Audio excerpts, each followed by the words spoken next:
Notebook IAS आपकी सफलता है हमारा मिशन।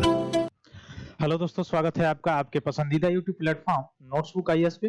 दोस्तों, आज हम लोग इंडियन जियोग्राफी में जो मैपिंग हम लोग कवर कर रहे थे उसमें एग्रीकल्चर सेक्टर को पढ़ेंगे। एग्रीकल्चर सेक्टर को कवर करेंगे, भारत की कृषि को कवर करेंगे।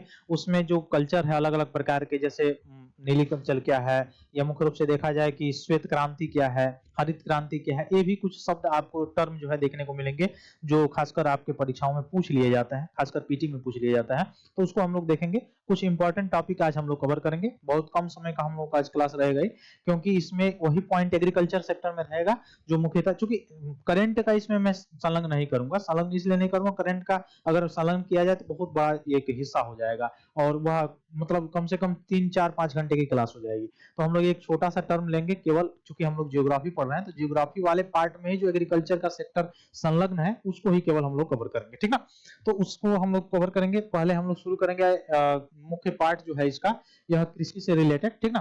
तो कृषि से रिलेटेड अगर शुरू करें हम लोग, तो भारत में कृषि देखा जाए तो ये कृषि प्रधान देश है भारत। पूरा डिपेंडेंसी आप देखेंगे कि सबसे ज्यादा जो लोग लगे हुए हैं कृषि में लगे हुए हैं। हालांकि अभी जो देख रहे हैं ज्यादा मूविंग जो कर रहा है, निर्यात में जो सबसे ज्यादा हिस्सेदारी हो रही है वह किसकी हो रही है? सेवा सेक्टर की हो रही है। इंजीनियरिंग से लेके सारी चीजों की, तो सेवा सेक्टर थोड़ा सा बूम किया हुआ है। सेकेंडरी जो सेक्टर है वो भी है, लेकिन जो प्राथमिक सेक्टर है वो अभी भी धीरे धीरे कम की तरफ चला जा रहा है, ठीक ना। तो 55% जनसंख्या आप देखेंगे आजीविका के लिए किस पे डिपेंडेबल है? कृषि पे डिपेंडेबल है भारत में।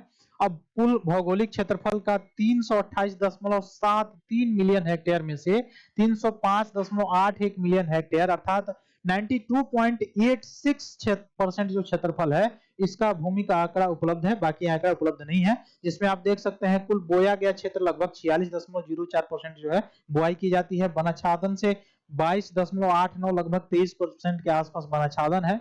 गैर कृषि उपयोग वाली भूमियां 8.60% के आसपास है। बंजर और अकृषि भूमि जहां पे बिल्कुल ही कृषि होती ही नहीं है, वह भूमि 5.63% के आसपास आपको दिखाई देगा। और कृषि योग्य जो बंजर भूमि है, बंजर भूमि आप देखे होंगे जो खासकर छोड़ दिया जाता है, परती छोड़ दिया जाता है, कुछ समय के लिए छोड़ दिया जाता है, कुछ विवाद के कारण छोड़ दिया जाता है, ठीक है। तो वह 5.63% जो है भूमि है। फिर कृषि योग्य बंजर भूमि जो है 4.13% है। वर्तमान परती भूमि जो है 4.81% है। अन्य जो है 7.9% है। एक कुल आंकड़ा है। अब राष्ट्रीय नीति जो 2000, राष्ट्रीय कृषि नीति जो 2000 के द्वारा आया था, 2000 सन में आया था, उसमें क्या इसकी घोषणा कब की गई थी? 28 जुलाई सन 2000 को की गई थी। इसमें 2 दशकों के लिए कृषि क्षेत्र में 4% का जो वृद्धि का, इंक्रीजिंग का जो है टारगेट रखा गया था, लक्ष्य रखा गया था। इसको, इसका वर्णन जो है इंद्रधनुषी क्रांति या रेनबो रिवॉल्यूशन के रूप में इसको किया गया, जो राष्ट्रीय कृषि नीति 2000 में यह मुख्य रूप से टारगेटेड किया गया था। अब ये टारगेटेड जो किया गया था, जो सारी चीजें थी, यहां से प्रश्न आपको कई बार पूछा है और पूछ भी सकता है, इसको थोड़ा ध्यान से देखिएगा।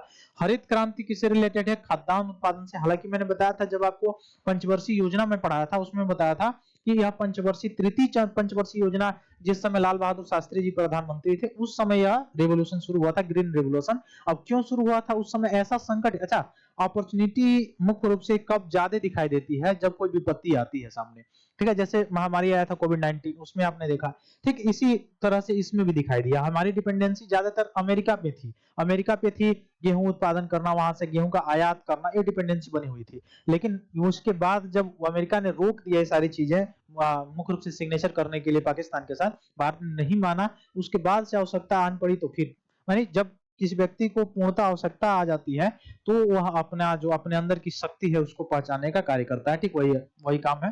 तो हरित क्रांति जो है, ग्रीन रेवोल्यूशन जो है, खाद्यान्न उत्पादन से रिलेटेड है, आपको पता भी होगा। श्वेत क्रांति जो है, आप देखेंगे कि फ्लड से मुख्य रूप से रिलेटेड है, दूध उत्पादन से रिलेटेड है। इसमें पीली क्रांति आपसे पूछा जाए तो किससे रिलेटेड है? तिलहन उत्पादन से। लाल क्रांति मांस या टमाटर उत्पादन से रिलेटेड है। यह मैच द फॉलोइंग करके पूछता है, बिल्कुल आप देखिएगा। ये मुख्य रूप से पीवाईक्यू आप देखे होंगे तो उसमें आपको दिखाई दिया होगा।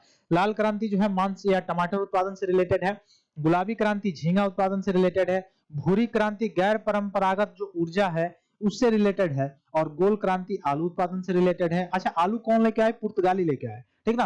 भारत में आलू की बुआई जो शुरू हुई पुर्तगालियों के आगमन के बाद 1498 के बाद शुरू हुआ, उससे पहले नहीं शुरू हुआ है, ठीक ना, याद रखिएगा। रजत क्रांति जो है अंडा या मुर्गी उत्पादन से रिलेटेड है, ठीक वैसे सुनहरी जो क्रांति है वो फल उत्पादन से रिलेटेड है, और ग्रे क्रांति उर्वरक क्रांति या उर्वरक उत्पादन से रिलेटेड है, ठीक वैसे खाद्यान्न श्रृंखला जो है खाद्यान्न सब्जी या फलों को सड़ने से बचाने से रिलेटेड है, और कृष्ण मतलब ब्लैक जो क्रांति है पेट्रोलियम उत्पाद है, पेट्रोलियम उत्पाद में जैसे डीजल, पेट्रोल, प्राकृतिक गैस, सीएनजी, ये सभी आ जाएगा इसमें, इन सभी से रिलेटेड जो है यह है। तो ये बहुत इंपॉर्टेंट पॉइंट है, इसको थोड़ा सा नोट कर लेंगे, यहाँ से प्रश्न पूछा जाता है।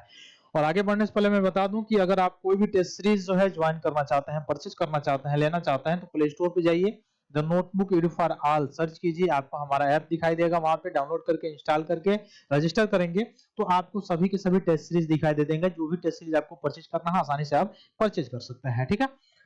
अब देखिए भारत में अधिकांश कृषि जोत जो है सीमांत प्रकार की रही है, और कौन कौन से जोत के प्रकार और आकार अगर देखा जाए, यहाँ से भी प्रश्न कई बार पूछा लिया है, खासकर लेखपाल वाला जो पेपर होता है उसमें पूछा जाता है, ठीक ना। सीमांत जोत जो है 1 हेक्टेयर से कम की जो भूमि होती है उसको सीमांत जोत के अंतर्गत वर्गीकृत किया जाता है, क्लासिफिकेशन किया जाता है। लघु जोत जो है 1 से 2 हेक्टेयर के बीच का जो भूमि होता है उसको लघु जोत कहा जाता है। मध्यम जोत जो है 2 से 10 हेक्टेयर के बीच की जो भूमि होती है उसको मध्यम जोत की भूमि कही जाती है, और 10 हेक्टेयर से ज्यादा की जो भूमि होती है उसको बृहद जोत की भूमि कही जाती है। यहाँ से लेखपाल वाला जो पेपर है उसमें यहाँ से प्रश्न पूछ लिया है, ठीक ना। तो खासकर पेट जिन लोगों ने दिया होगा उस पे तो बहुत सारे जो है फॉर्म आने वाले हैं अभी, या क्यों आने वाले हैं, कब आने वाला है, ये तो सरकार बताएगी, लेकिन 2027 का चूंकि सरकार का एग्जाम है, सरकार का एग्जाम का मतलब कि उनका जो है चुनाव है, तो उससे पहले आएगी। तो 10 हेक्टेयर से अधिक अगर है तो बृहद जोत, ये 2 से 10 हेक्टेयर के बीच है तो मध्यम जोत, 1 से 2 हेक्टेयर के बीच है तो लघु जोत के अंतर्गत, 1 हेक्टेयर से कम है तो सीमांत जोत के अंतर्गत जो है यह मुख्य रूप से कृषि भूमि को रखा जाता है। तो हरित क्रांति अगर देखा जाए तो अमेरिकी विज्ञान विलियम ग्रैंड ने सर्वप्रथम 1960 में इस ग्रीन रेवोल्यूशन शब्द का प्रयोग किया था।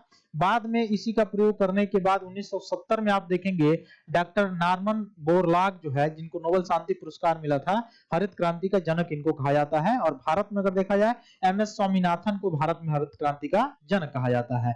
66-67 में जब तीसरी पंचवर्षीय योजना चल रही थी उस समय हरित क्रांति का प्रारंभ होता है पंजाब, हरियाणा और पश्चिमी उत्तर प्रदेश में, और किस फसल के लिए, गेहूं की फसल के लिए शुरू की जाती है, और यहीं पे तो मामला अटका था अमेरिका से, ठीक है। इसमें उन्नत किस्म के बीज, उर्वरक और सिंचाई पर विशेष ध्यान देने की बात की जाती है। अब योजना आयोग द्वारा निर्धारित जो कृषि जलवायु प्रदेश है, जिसको 15 कृषि जलवायु प्रदेशों में भारत को बांटा गया है योजना आयोग के द्वारा, हालांकि अब योजना आयोग तो रहा नहीं 2015 से, 1 जनवरी 2015 से इसको चेंज करके नीति आयोग के रूप में चेंज कर दिया गया, तो योजना आयोग तो अब रहा नहीं, लेकिन इसने 15 कृषि जलवायु प्रदेशों में पूरे भारत को बांटा है। जैसे पश्चिमी हिमालय क्षेत्र में गढ़वाल, जम्मू कश्मीर, लद्दाख, हिमाचल प्रदेश तक, पूर्वी में सिक्किम, मेघालय, अरुणाचल प्रदेश को, सतलज यमुना में पंजाब, हरियाणा, चंडीगढ़, दिल्ली और पश्चिमी उत्तर प्रदेश को बांटा है। गंगा के ऊपरी मैदान में पश्चिमी उत्तर प्रदेश, उत्तराखंड और हरिद्वार जिला को बांटा है। मध्य गंगा क्षेत्र में, मैदानी क्षेत्र में उत्तर प्रदेश और बिहार है। गंगा का निचला मैदान में ब्रह्मपुत्र घाटी से लेके पश्चिम बंगाल और दार्जिलिंग पूर्वी बिहार तक आप देखेंगे। पूर्वी पठारी और पहाड़ी प्रदेश में छोटा नागपुर, पठार, दंडकारण्य, ओडिशा और छत्तीसगढ़, झारखंड वाला पूरा क्षेत्र आपको देखने को मिलेगा। और अरावली मालवा उच्च भूमि में नागपुर का पठार, महाभारत पठार, विंध्याचल, छत्तीसगढ़, बघेलखंड, बुंदेलखंड, मालवा का पठार, बस्तर, ये सभी आपको देखने को मिलेगा। फिर नौवा महाराष्ट्र का पठार जो है दक्कन का पठारी क्षेत्र में, दक्कन का भीतरी प्रदेश, पूर्वी तटीय मैदान, पश्चिमी तटीय मैदान, गुजरात के मैदान, पहाड़ियां, पश्चिमी क्षेत्र और द्वीपीय प्रदेश, इस भाग में मुख्य रूप से बांटा गया है योजना आयोग के द्वारा 15 कृषि क्षेत्रों में। फिर इसके आगे वाला पार्ट हम लोग नेक्स्ट डे कवर करेंगे। तब तक के लिए बहुत बहुत धन्यवाद। जय हिंद। हेलो दोस्तों, नोट्सबुक आईएएस आपकी सफलता है हमारा मिशन के तहत लाया है बेहतरीन टेस्ट सीरीज का कलेक्शन, जिसमें यूपीएससी और स्टेट पीसीएस के प्रीलिम्स और मेंस के टेस्ट सीरीज उपलब्ध है, वो भी लोएस्ट प्राइस में। तो आप आज ही अपनी सफलता की दिशा में आगे बढ़ने के लिए हमारे टेस्ट सीरीज सेंटर दिल्ली के मुखर्जी नगर और प्रयागराज के सिविल लाइंस के सेंटर पर जाकर टेस्ट सीरीज परचेज कर सकते हैं। आप अगर ऑनलाइन टेस्ट देना चाहते हैं तो आप डिस्क्रिप्शन में दिए गए लिंक द्वारा आप हमारे ऐप को प्ले स्टोर के माध्यम से डाउनलोड कर ऑनलाइन टेस्ट सीरीज परचेज करें और अपनी तैयारी को और मजबूत बनाएं। अन्य जानकारी के लिए आप दिए गए नंबर पर कॉल भी कर सकते हैं।